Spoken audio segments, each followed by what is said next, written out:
ਜ਼ਿਲ੍ਹਾ ਪਟਿਆਲਾ ਦੇ ਹੜ੍ਹ ਪੀੜਤ ਇਲਾਕਿਆਂ ਦਾ ਕੇਂਦਰੀ ਰਾਜ ਮੰਤਰੀ ਨਾਇਕ ਸਿੰਘ ਨੇ ਮਹਾਰਾਣੀ ਪ੍ਰਨੀਤ ਕੌਰ ਅਤੇ ਬੀਬਾ ਜੈਇੰਦਰ ਕੌਰ ਦੇ ਨਾਲ ਹੜ੍ਹ ਪ੍ਰਭਾਵਿਤ ਇਲਾਕੇ ਦਾ ਦੌਰਾ ਕੀਤਾ। ਇਸ ਮੌਕੇ ਪਿੰਡਾਂ ਦੇ ਲੋਕਾਂ ਦੇ ਨਾਲ ਗੱਲਬਾਤ ਕੀਤੀ ਅਤੇ ਇਸ ਹੜ੍ਹ ਵਿੱਚ ਉਹਨਾਂ ਦਾ ਕਿੰਨਾ ਨੁਕਸਾਨ ਹੋਇਆ ਇਸ ਗੱਲ ਨੂੰ ਸਮਝਿਆ। ਇਸ ਤੋਂ ਬਾਅਦ ਰਾਜਪੁਰਾ ਦੇ ਭਾਜਪਾ ਆਗੂ ਡਾਕਟਰ ਸੰਜੀਵ ਚੌਧਰੀ ਤੇ ਉਹਨਾਂ ਦੀ ਟੀਮ ਦੇ ਨਾਲ ਮੁਲਾਕਾਤ करदਿਆਂ ਹੋਇਆ ਪ੍ਰੈਸ ਨੂੰ ਜਾਣਕਾਰੀ ਦਿੱਤੀ।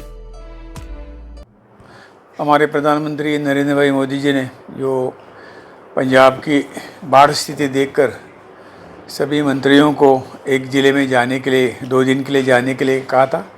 मेरा ड्यूटी पटियाला में लगा हुआ था, तो मैं कल परसों आया था, चंडीगढ़ रुका और कल और आज एक 6-7 विलेज में जाके वहाँ का जायज़ा लेके वहाँ की प्रॉब्लम वहाँ के किसानों को मिला, वहाँ के बाकी गांव के लोगों को मिला और वहाँ के प्रॉब्लम जो है वो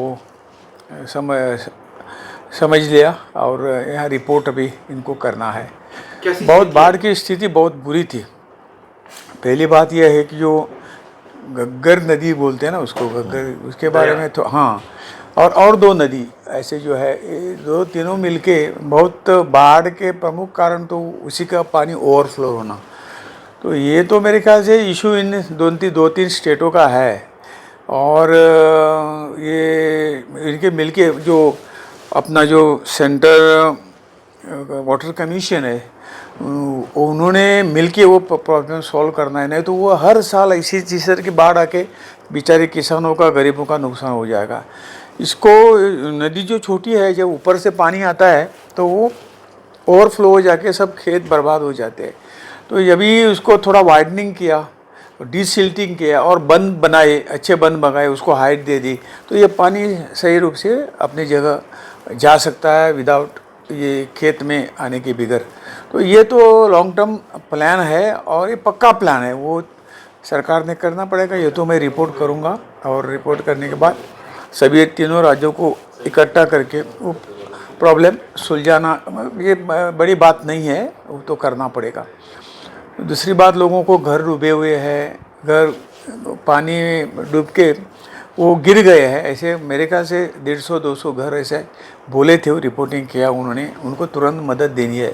जिसकी फसल बर्बाद हो गई है बारिश से बाढ़ से उनको भी तो राहत देनी है और प्रधानमंत्री जी ने तो मदद ऑलरेडी की हुई है, 16,000 करोड़ की मदद की हुई है। लेकिन पंजाब के जो मंत्री हैं उन्होंने बार बार उनका यही बयान आ रहा है कि बहुत कम जो केंद्र सरकार ने हमारी मदद की है। कितने में दी तो वो कम ही लगती है ना, स्टेटों को और ज़्यादा आधा और ज़्यादा देने का ये करने का ये है। पहले तो कम से कम खर्च तो करिए और बाद में मांगो ना, वो खर्च ही नहीं होता है, पहले लोगों तक पहुँचाता ही नहीं, ये लोगों का कहना है। और इसलिए जो कुछ दिया है वो खर्चा करो पहले और वो खर्चा दिखाने के बाद और मांगो। केंद्र तो कई किसानों के लिए गरीबों के लिए कम नहीं करेगा। मंत्री जैसे आप आज आपने दौरा किया, आपने घग्गर दरिया को देखा भी, तो जो पंजाब सरकार के जो इरिगेशन मिनिस्टर हैं जो वो कहते थे कि हमने 2400 करोड़ लगा के इसकी सफाई करवाई, इसका सब कुछ, ऐसा कुछ लगा? नहीं, कुछ नहीं, सफाई करवाई होती है तो आज वैसे ही पड़े हुए हैं, मिट्टी खेत में गई हुई है, हमने खुद देखा है, फसल बर्बाद हो गई। वो इस पानी में पानी आया तो थोड़ा भी बच सकता है, लेकिन जो इसमें रेती आती है, छोटे कण आते हैं, वो एक बार फसल के ऊपर पड़ गए तो फसल बर्बाद हो जाती है। ऐसा कुछ दिखाई वही नहीं दिया। तो आपकी तरफ से अब क्या रिपोर्ट? रिपोर्ट तो वही तो जो कुछ गांव डूबे हुए हैं, जिसका नुकसान हुआ है, जिसके घर डूबे हुए हैं, घर गिर गए हैं और बंदों की स्थिति, नदी की स्थिति ठीक करना, डिसिल्टिंग हो, बंद को और ऊंचा करने का हो और नदी की चौड़ाई करने को, ये जो बातें हैं मैं रिपोर्ट करूँगा। Thank you ji.